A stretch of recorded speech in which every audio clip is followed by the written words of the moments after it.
Bonjour et bienvenue sur Charging Station pour un nouveau grand essai électrisant, celui aujourd'hui de la Zeekr 001. Cet essai vous est proposé par Arval, offre de leasing pour professionnels et particuliers. Et les solutions de recharge simples et performantes de Total Energy, à vos côtés chez vous, au travail et partout sur la route. Après la X et le 7X, place aujourd'hui à un troisième essai signé Zeekr sur Charging Station, l'essai d'un troisième modèle qui est en fait le premier. Et oui, quand le constructeur Zeekr a débarqué en Europe en 2023, d'abord en Suède et aux Pays-Bas, c'était avec cette voiture déjà, la 001, qui avait pour mission de donner du fil à retordre, entre autres, au premium allemand. Mais alors que près de 3 ans plus tard, Zeekr débarque enfin en France et en Belgique, entre autres, eh bien cette 001 a-t-elle encore des arguments à faire valoir pour tenir tête au premium allemand? Alors, quelles sont les qualités mais également les défauts de cette Zeekr 001? Pour le savoir, j'en ai pris le volant, non pas pendant 2 heures ou une journée dans les conditions idéales du sud de l'Europe, non, ici, avec des températures plutôt fraîches, pendant une semaine dans mes trajets du quotidien. Toutes les réponses aux questions que vous vous posez se trouvent donc dans cet essai. Allez, avant de démarrer, vous ne l'avez pas encore fait, faites-le maintenant, abonnez-vous à Charging Station et n'oubliez pas d'activer la clochette des notifications, c'est important, histoire d'être prévenu à chaque fois qu'une vidéo électrisante est disponible. N'allez pas être bombardé de notifications, il y en a 2 par semaine, le premier trajet et le grand essai de chacun des modèles essayés sur Charging Station. La semaine prochaine, il y aura, alors pas le premier trajet parce que celui-là, on l'a déjà filmé lors d'un essai presse en Belgique. Ce sera donc uniquement le grand essai d'une voiture déjà découverte. Il s'agit de la Suzuki e-Vitara. Suzuki e-Vitara dont je prendrai le volant donc là aussi pendant une semaine.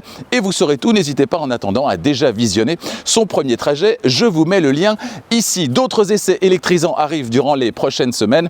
Et vous le savez, dans les prochaines semaines, si vous avez suivi les précédentes vidéos, il y a une voiture très attendue, l'une des voitures les plus attendues en 2026. Elle sera à l'essai sur Charging Station. Vous ne savez pas de laquelle je parle? Ben, rendez-vous tout à l'heure. À l'extérieur, on l'a dit, le format est plutôt celui d'un break de chasse ou shooting break. Certains comparent cette voiture à une Porsche Panamera, par exemple, au niveau de ses lignes. Il y a pire comme référence. On est en fait entre la berline et le SUV, une ligne originale qui a le mérite de sortir du lot et d'être toujours actuelle en 2026, alors que son dessin remonte donc à plusieurs années. Jolie performance. On est ici sur une version privilège, plutôt haut de gamme, et la couleur de cette voiture d'essai est le bleu électrique, une option à 1 600 €, alors que le gris et le noir sont facturés, eux, 1 300 € et que le blanc est sans supplément. Notez la présence de jantes de 22 pouces, très jolies, mais pas vraiment un atout quand il s'agit de mesurer son appétit, ni au niveau des bruits de roulement d'ailleurs, on en reparlera sur la route, on reparlera également tout à l'heure, consommation et autonomie réelle. Et vous, que pensez-vous de la ligne de cette Zeekr 001? Eh bien, dites-le moi dans les commentaires. Techniquement, Zeekr propose 2 versions de la 001, une version d'entrée de gamme à 2 roues motrices avec un moteur électrique synchrone à aimant permanent installé sur le train arrière, c'est donc une propulsion, et puis cette version à 4 roues motrices où on ajoute un moteur à l'avant pour obtenir 544 chevaux de puissance. Oui, c'est plutôt confortable. Concernant le poids de cette 001, on sera entre 2200 kg sur la version à 2 roues motrices et 2355 kg sur cette version à 4 roues motrices. Et concernant la charge tractable, ce sera 750 kg dans tous les cas si la charge n'est pas freinée. Si la charge est freinée, comptez 1500 kg, 1,5 tonnes sur la version à 2 roues motrices et 500 kg de plus, soit 2 tonnes tout rond sur cette version à 4 roues motrices. Entre les 4 roues, sous le plancher, la batterie NMC, nickel, manganèse, cobalt. Ça, c'est pour la chimie, une batterie qui va alimenter le ou les moteurs électriques selon les versions. La capacité est la même sur toutes les versions, 100 kWh brut, soit aux alentours de 95-95 kWh utiles, réellement utilisables. Puisque toutes les versions disposent de la même batterie, l'autonomie maximale 620 km, vous l'obtiendrez très logiquement avec la version d'entrée de gamme à 2 roues motrices, qui est moins lourde et moins puissante. Sur cette version privilège, essayez cette semaine, comme sur la version ultime Sport Edition, c'est 585 km, soit l'autonomie la plus faible de la gamme, forcément, puisque ce sont les versions les plus lourdes et les plus puissantes. Mais combien dans la vraie vie? La réponse tout à l'heure sur la route. Je vous livrerai les chiffres de consommation et donc l'autonomie théorique possible durant cette semaine d'essai où il a fait, je vous le rappelle, plutôt frais. Pour recharger la batterie, ça se passe ici à l'arrière du côté gauche avec, vous le voyez, une trappe motorisée. c'était pas très utile. Et par contre, ce qui est très utile, eh bien, c'est la présence d'un joint ici tout autour de la petite porte de la trappe, histoire de pouvoir éliminer tout petit cache à l'intérieur. Les deux connecteurs sont donc directement accessibles. Ça, c'est vraiment sympa. Le connecteur en partie supérieure, c'est le connecteur de type 2 pour la recharge sur le courant alternatif, celui qui circule dans nos rues et dans nos maisons. C'est la recharge du quotidien et il est relié à un chargeur embarqué de 22 kW. Ça, c'est très bien. Vous allez pouvoir remplir la batterie de 10 à 80% en 5h30 seulement sur le courant alternatif dans les meilleures conditions, c'est-à-dire si évidemment le chargeur délivre 22 kW, ça va de soi. Concernant la recharge sur le courant continu, c'est-à-dire la somme des deux connecteurs, le connecteur combo CCS avec ses gros câbles, pas toujours très maniables, aux grandes bornes de superchargeur, et bien là comptez 30 minutes pour passer de 10 à 80% de capacité de batterie.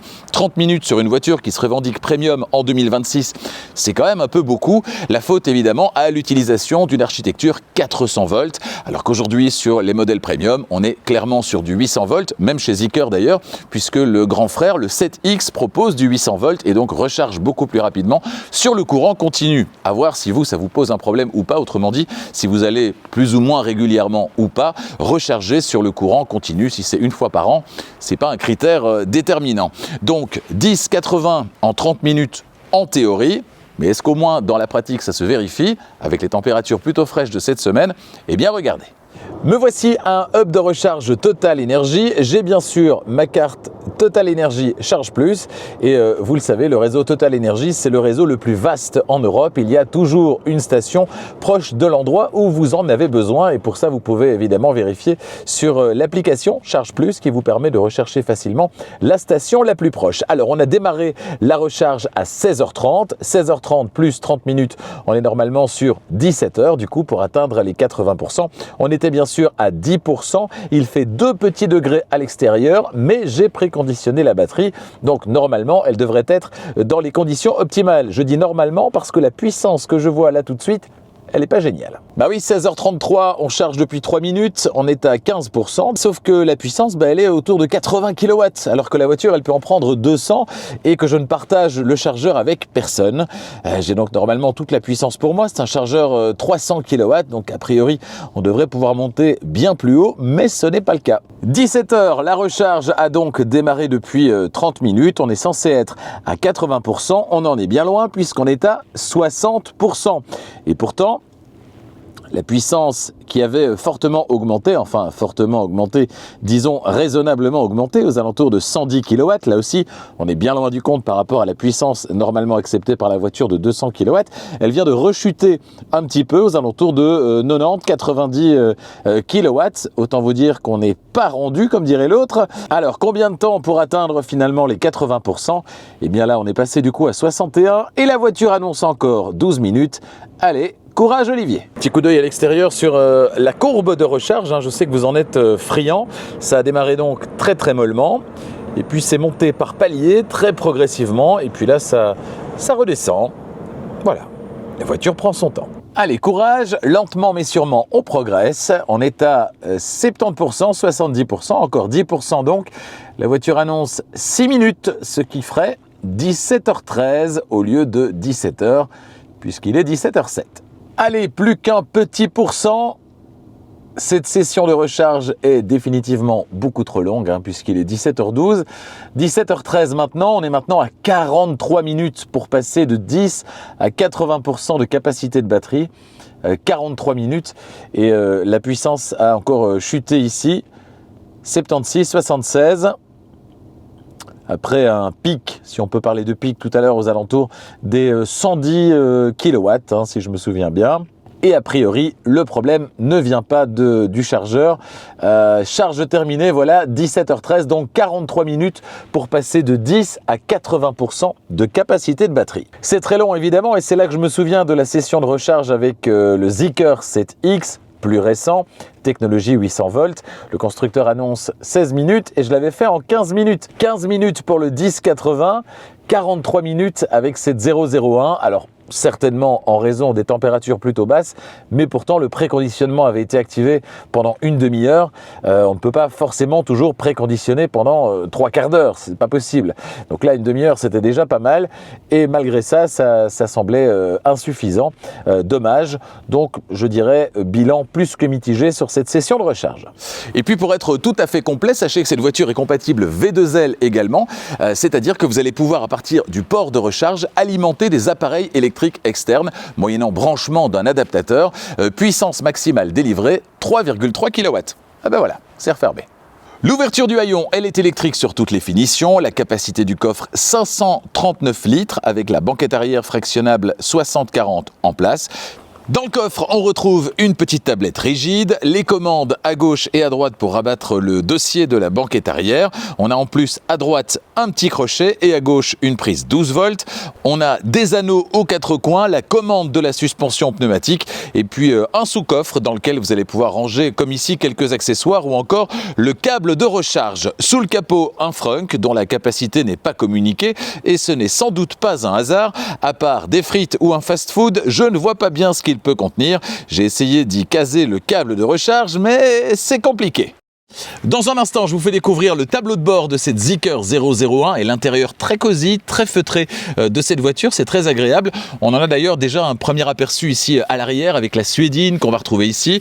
On a des matériaux qui sont qualitatifs au niveau des portières, au niveau de l'arrière du siège avant ici, au niveau de la banquette, des sièges avec énormément de matériaux doux qui amènent beaucoup de classe finalement. Un petit côté premium, je le disais, à l'intérieur de cette voiture. C'est vraiment très très agréable.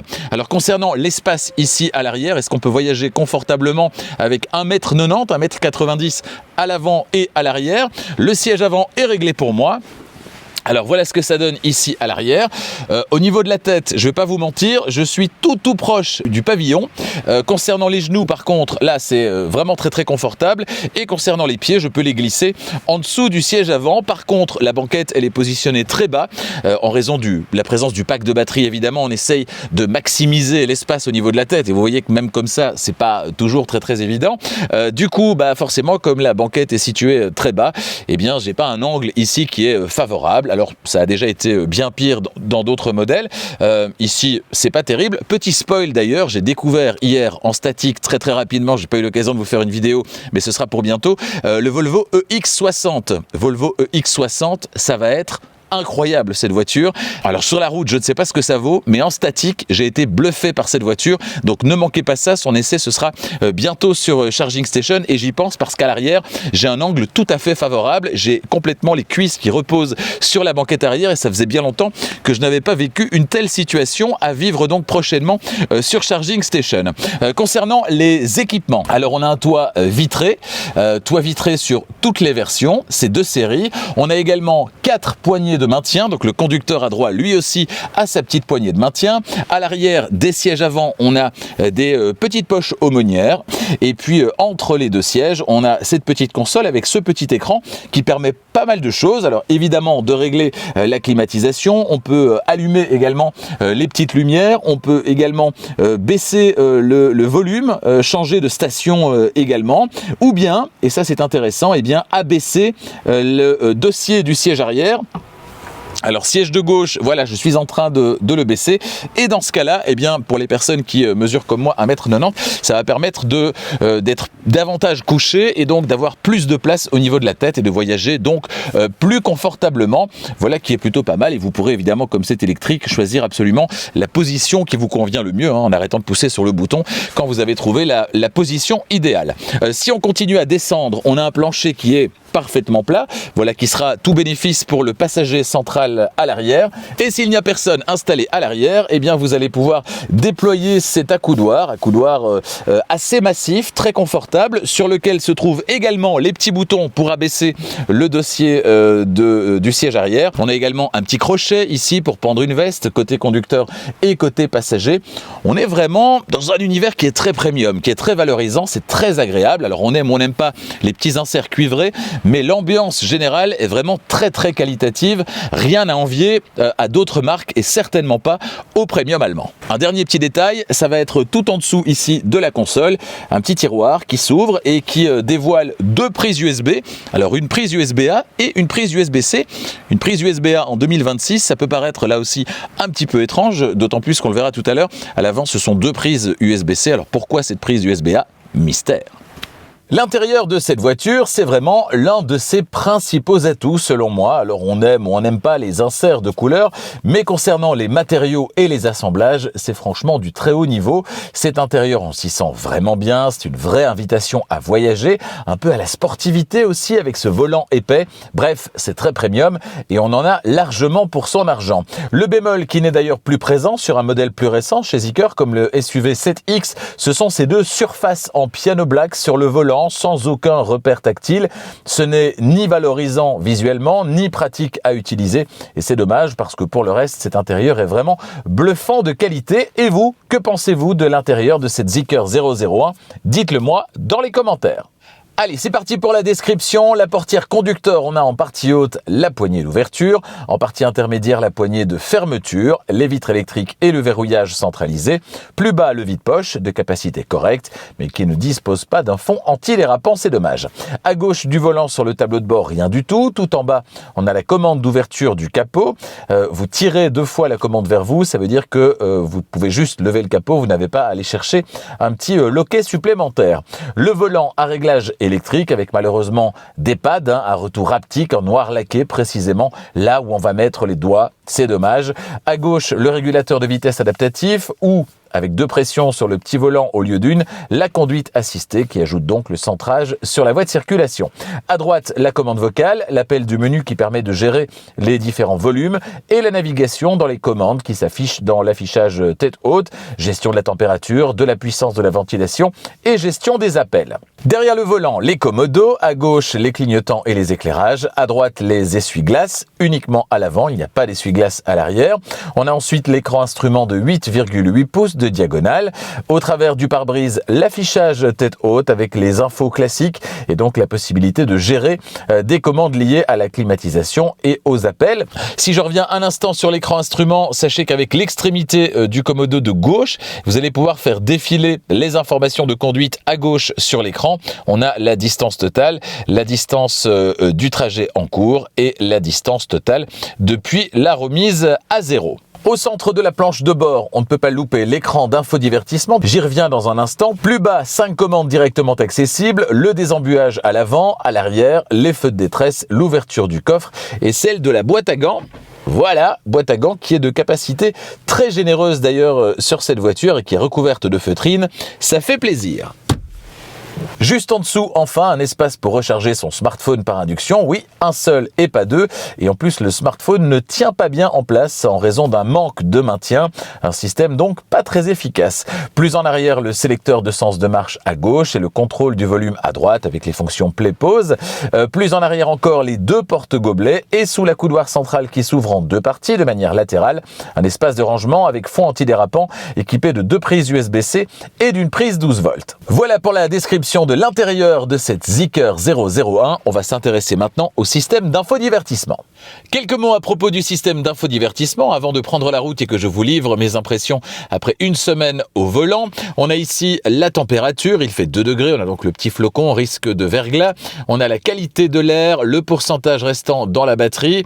On a ici l'appel du menu caméra. Alors c'est pas le système de caméra à 360, c'est l'enregistrement vidéo numérique. On va pas servir à grand chose. Et ici vous pouvez rappeler Apple CarPlay ou Android Auto. Ici en l'occurrence, vous voyez, mon téléphone est connecté, c'est donc Apple CarPlay. On a également entre autres le mode Sentinelle disponible dans cette voiture, la connectivité, vous pouvez vous connecter à votre compte, plusieurs profils disponibles bien sûr, et l'heure tout en haut à droite. Et on a bien sûr un menu qui vient du haut également. Ce menu est très intéressant. Pourquoi ? Parce que vous allez largement en avoir besoin. On en reparlera sur la route, mais certains systèmes ne fonctionnant pas de manière optimale, eh bien d'emblée on m'a conseillé de les couper, ce qui n'est jamais bon signe. Sur cet écran par défaut qu'on obtient en appuyant sur la petite maison ici, on a à droite la navigation sans affichage direct de la carte malheureusement. Si on veut rentrer dans la navigation, il faut pousser. Le widget s'initialise et on obtient la navigation. On ira dans un instant simuler un trajet vers Marseille. On a quand même des accès directs ici vers la zone de recherche, ici vers les bornes de recharge qui se trouvent à proximité et ici, voilà, vers la gestion des parkings. Les parkings à proximité, ici en l'occurrence, il n'y en a pas. Ici, bien sûr, on peut rentrer dans le menu, en l'occurrence radio ici, mais ce sera le média en cours de lecture. Ici, on a le petit assistant personnel, la température. Alors ici, les prévisions annoncent 0 degré, mais on a 2 degrés au thermomètre de la voiture. Midi 20, c'est donc l'heure, avec la date qui se trouve juste en dessous. Des scénarios intelligents, scénarios de charge par exemple. Voilà, on va rentrer directement dans le menu dédié à la recharge et décharge, puisqu'on l'a vu, cette voiture est compatible V2L également. Vous pouvez rappeler Apple CarPlay ici également. Le téléphone se trouve ici. Application de stationnement, moniteur de vision panoramique à 360 degrés. Si on appuie dessus, voilà ce que ça donne. Avec une définition de caméra qui est correcte dans cette voiture, mais qui n'est pas exceptionnelle, malheureusement, et certainement dans des conditions de faible lumière, quand il fait noir à l'extérieur. Là, ça devient un petit peu compliqué au niveau de l'utilité en fait de se servir de ces caméras. Rapidement également, s'il pleut, bien sûr. Alors, c'est pas propre à cette voiture, mais c'est vrai que les caméras ont tendance à se salir, et du coup, les caméras ne sont plus vraiment utiles puisque la visibilité devient un petit peu compliquée. Ici, ligne d'aide au stationnement.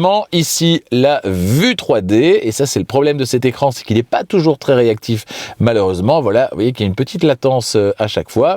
On va la supprimer. Grand angle arrière, grand angle avant, arrière gauche et droite, et avant gauche et droite. C'est du classique. Voilà, on va revenir sur la vue par défaut. On va fermer ce menu ici. Ici, programme 1, donc les données de conduite, la distribution d'énergie également, des éclairages d'ambiance. On a également des raccourcis vers les rétroviseurs extérieurs, coffre et le cache de charge, donc la trappe pour les connecteurs. Et on peut, si on le souhaite, supprimer certains de ces raccourcis qui s'affichent ici, mais la personnalisation est tout de même assez limitée, vous le voyez. Alors en bas, on a donc la petite maison qui vous emmène sur cet écran. On a également la petite voiture qui vous emmène dans les réglages liés à la voiture, réglages rapides ici, notamment pour ce qui est des rétroviseurs, du volant, de la hauteur de la suspension, puisqu'on a une suspension pneumatique, des modes de conduite également. Ensuite, les sièges, les éclairages. Alors les sièges, on en reparlera sur la route, mais c'est ici que vous devez aller absolument pour pouvoir choisir votre programme de massage et l'intensité du massage, alors que par ailleurs on a un raccourci qui vient du haut et dont on reparlera sur la route. Ensuite, les éclairages, portières et vitres. Je ne vais pas passer tous les menus en revue, mais vous voyez, c'est les menus tout à fait classiques, les notifications, la connectivité, les réglages de conduite, etc., etc. Donc on revient sur l'écran par défaut. Ici on peut appeler la navigation comme on le fait en appuyant ici. Les réglages au niveau des sièges, alors chauffants et ventilés sur cette voiture, mais c'est pas le cas sur toutes les versions. On est sur du haut de gamme, donc c'est également ventilé et massant, sinon ce sera chauffant. J'en reparlerai sur la route là aussi. Ici, l'appel du menu audio, ici en l'occurrence la radio qui est en cours de lecture. Ici on a le volume, le menu volume, accessible également depuis la place passager. Et puis ici à droite, on a la gestion des applications, notamment Apple CarPlay, Android Auto, gestionnaire ma voiture, la musique en ligne, le téléphone, etc., etc., le manuel de l'utilisateur avec des applications directement accessibles. Ici à gauche, on va revenir sur l'écran par défaut et simuler notre trajet vers Marseille. Voilà, Marseille, c'est parti. On a pour l'instant un quart de batterie, je vous le disais, 25%. Ici, c'est le trajet qui est suggéré, on va l'accepter. La voiture va me dire évidemment qu'il n'y a pas assez d'énergie pour atteindre la destination, un peu plus de 1000 km, ce qui est assez logique. Et là, on voit qu'elle réfléchit à ajouter des stations de recharge. Voilà. Niveau de la batterie, pas suffisant. Une station de recharge est ajoutée le long de l'itinéraire. Si on descend ici, on voit les stations qui ont été ajoutées en l'occurrence. Et donc, on démarre ici avec une première recharge, une deuxième, une troisième, une 4e et une 5e. 5 recharges donc sur l'itinéraire. 1, 2, 3, 4, 5, effectivement, avant d'atteindre la destination. Alors c'est un peu beaucoup parce qu'on est à 25% au démarrage, évidemment. Si je partais vers Marseille, je remplirais la batterie à 100% et donc j'aurais certainement un arrêt de moins. On serait peut-être plus que probablement sur 1, 2, 3, 4 arrêts, peut-être même un petit peu moins en fonction évidemment des conditions de circulation. Alors à chaque fois on a les informations classiques, le nombre de kilomètres qu'on va parcourir avant d'y arriver. Pour le premier c'est 43 km, donc c'est assez rapide puisqu'on est à 25%. Et puis le temps qui nous sépare de cet arrêt-là, 32 minutes pour le premier, 2h22 pour le deuxième, 2 heures pour le troisième, 2h25. Donc entre chaque arrêt, on va rouler entre 2h et 2h30, ce qui me semble tout à fait correct finalement. Ce sera pour vous le cas ou pas en fonction de ce à quoi vous êtes habitué évidemment et surtout de la fréquence à laquelle vous allez effectuer des longs trajets comme celui-là. Si c'est très fréquent, évidemment, je vous conseillerais d'opter pour une voiture qui propose du 800 volts et donc des recharges plus rapides comme le grand frère, le SUV 7X par exemple, ou encore la 7 GT qui vient d'être présentée à Bruxelles au mois de janvier au Brussels Motor Show et qui arrive du coup dans le courant de cette année, qui sera bien sûr elle aussi à laisser sur Charging Station. On revient sur l'écran par défaut et on file maintenant sur la route et je vous livre mes impressions après une semaine au volant de cette voiture. Pied sur le frein, vous basculez le chouette petit sélecteur de sens de marche sur D vers l'arrière ou sur R vers l'avant et c'est parti. La Zeekr 001 peut s'élancer avec une vigueur bien réelle, on s'en rend compte dès le début. D'emblée avec ce volant épais, des sièges bien enveloppants, la sensation est agréable. Cette voiture clairement ne demande qu'à rouler et elle vous le fait savoir. Tiens justement, parlons des sièges. Eh bien, 2 séries sur toutes les versions, le siège conducteur et le siège passager sont à réglage électrique dans 12 directions avec mémoire, de quoi trouver facilement sa position de conduite idéale. Le volant ainsi que les sièges à l'avant et les 2 places principales à l'arrière sont chauffants également dès l'entrée de gamme. Sur les versions supérieures Sport Edition et ici Privilège, les sièges sont également ventilés et massants, mais une fonction de massage à l'accès qui est moins intuitive que dans la Volvo essayée la semaine dernière via le petit bouton sur le côté du siège qui faisait apparaître le menu. Ici, le raccourci dans le menu qui vient du haut, il active le massage, le dernier programme de massage sélectionné, mais il ne donne pas accès au menu siège massant. Pour les réglages, choisir son programme de massage par exemple, ou régler l'intensité du massage, il faudra toujours aller dans les menus, voilà, comme ça, on a connu plus ergonomique. Globalement, les aides à la conduite fonctionnent bien dans cette voiture, à l'exception toutefois de l'alerte active de sortie de voie qui est trop peu permissive, ce qui va engendrer régulièrement des corrections excessivement vives. C'est désagréable. Je l'ai donc désactivé cette semaine facilement, heureusement, en plaçant un raccourci là aussi dans le menu qui vient du haut. J'ai fait de même d'ailleurs avec l'alerte d'attention, elle aussi un petit peu trop stricte, et avec l'alerte de survitesse, ça fait donc 3 fonctions à désactiver au démarrage pour rouler sereinement. C'est beaucoup, on peut le faire relativement facilement, on l'a vu, en plaçant dans le menu qui vient du haut les 3 icônes correspondantes, très accessible, mais l'idéal eût été pour l'alerte d'attention et l'alerte de sortie de voie en tout cas, que ce soit juste bien réglé, bien calibré, comme c'était le cas dans la Volvo la semaine dernière. Ce n'est pas le cas malheureusement dans cette voiture. En matière de comportement, on a dans les mains un véhicule plutôt lourd et pourtant j'ai tout de même pris beaucoup de plaisir au volant de cette voiture cette semaine, certainement en raison de la présence d'une suspension pneumatique active sur cette version supérieure, une suspension qui va permettre un comportement plus précis, plus incisif. Alors non, c'est pas une bombinette agile, certainement pas, mais la position de conduite, le volant épais, la puissance disponible, l'agrément général dans cet intérieur valorisant, tout ça va faire qu'on a quand même le sourire aux lèvres. Si seulement les aides à la conduite que je viens de citer étaient bien calibrées, ce serait carrément parfait, et avec de vrais boutons sur le volant, ce serait carrément le top du top. De vrais boutons qu'on va retrouver avec bonheur sur les 2 modèles plus récents de Zeekr, le 7X qu'on a déjà essayé et le 7 GT qui arrive dans le courant de cette année. Petite déception en matière de gestion des bruits dans cette voiture. Si les bruits aérodynamiques sont plutôt bien gérés, le problème il vient de la gestion des bruits de roulement, et là on peut pas en dire autant, dès que le revêtement n'est pas un parfait billard, ils sont trop présents dans l'habitacle, ce qui vient un petit peu casser l'ambiance très feutrée de cet intérieur, c'est dommage, et certainement en comparaison avec la Volvo, alors une fois de plus je compare, mais avec la Volvo ES90, ES90 de la semaine dernière, qui elle était particulièrement silencieuse, vous vous en êtes rendu compte également en regardant la vidéo. Évidemment, Évidemment, les jantes de 22 pouces ne vont pas aider en matière de gestion des bruits. On a clairement privilégié ici le look au détriment de l'agrément. C'est un choix. Concernant le système audio de base, c'est 8 haut-parleurs. Dans cette version supérieure, privilège aussi dans la Sport Edition, c'est un système Yamaha à 12 haut-parleurs plus caisson de basse. Le son, il est très bon. Rien à dire. Par contre, la réception en DAB+, elle est un petit peu fébrile et ça, c'est dommage. 11,8 mètres entre trottoirs, c'est le diamètre de braquage revendiqué par cette 001, c'est beaucoup. Heureusement, vous allez pouvoir compter sur un système de caméra à 360 degrés, on l'a vu, histoire de vous aider dans les parkings et globalement en ville. Oui, sauf que le rendu des caméras, dès que l'éclairage n'est pas optimal, il est plutôt médiocre, ce qui est dommage sur une voiture proposée à ce tarif et qui propose globalement un arsenal technologique plutôt convaincant.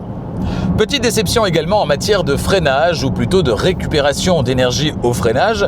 Si le freinage est performant, rien à dire, eh bien son calibrage par contre à ce One Pedal Drive, il laisse à désirer. Quand vous levez le pied de l'accélérateur, plutôt que d'avoir un ralentissement qui est direct en adéquation avec la manière dont vous avez levé le pied, plus ou moins fort de l'accélérateur, on a ici une latence au lever de pied, ce qui est vraiment dommage. La voiture ne fait rien pendant une bonne seconde et puis seulement se décide à ralentir. Si vous avez levé complètement le pied, oui, elle va ralentir fortement en allant jusqu'à l'arrêt complet, mais il y aura eu cette petite seconde de délai.